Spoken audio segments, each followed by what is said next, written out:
CDP paper 1 बाल विकास एवं शिक्षण शास्त्र। जो टॉपिक बार बार पूछे जा रहे हैं उनको नोट्स किया गया है।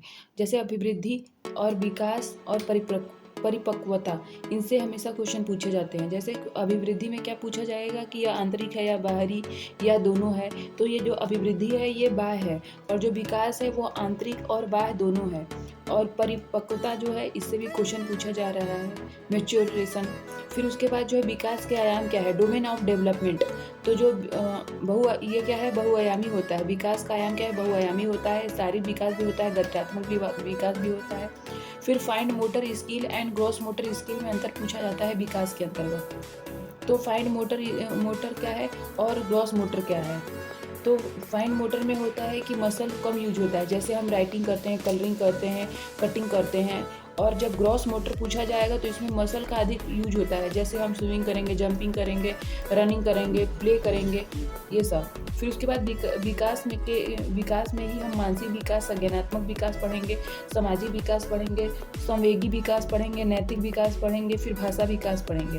फिर उसके बाद क्या आएगा कि बाल विकास के जो है वो सिद्धांत से क्वेश्चन आता है। फिर बाल विकास के सिद्धांत में क्या है कि पहला जो है समान प्रतिमान का सिद्धांत, यानी प्रिंसिपल ऑफ सिमिलर पैटर्न।